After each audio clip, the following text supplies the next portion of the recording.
90% of people in China own the place that they live in. That is simply not true. Firstly, property in urban China is a vicious speculative bubble. In LA, the most expensive city in America to live in, the property price to income ratio is 12.5, meaning the average home costs about 12.5 times as much as the average annual income. In comparison, Shanghai, the biggest city in China, the number is a staggering 33.95, and the 90% figure does not include China's 270 million migrant workers who work in the factories. As of 2016, only 1% of them own their own homes in the cities where they work. How they don't really have homeless people. Only someone who hasn't been to China and relies on government statistics and propaganda can even say that. Even in first-tier cities like Shanghai, there are beggars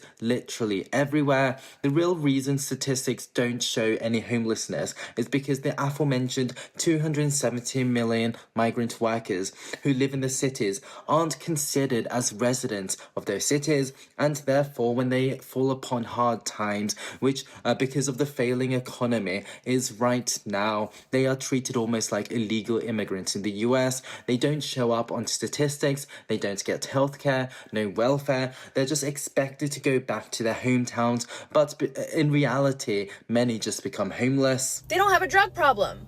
This is hard to verify. A government report in 2017 said there were 2.51 million drug users in China, a 7% year-on-year increase. But an American report suggests the number could be at least 10 times that. State-controlled media and statistics has hidden the real situation really well. They only have to work one job in order to pay their bills. With at least 25% youth unemployment in the cities, which doesn't include the terrible plight of the 270 million migrant workers in an environment where factories are closing down everywhere. Good luck getting a job, and if you do find a nice cushy white collar job, chances are it's going to be a 996, which means you work from 9 a.m. to 9 p.m. 6 days a week without sick pay. And if you're a government worker like a teacher or a doctor, your income has probably been slashed by half in recent years, and that's assuming you're getting paid at all, with many provinces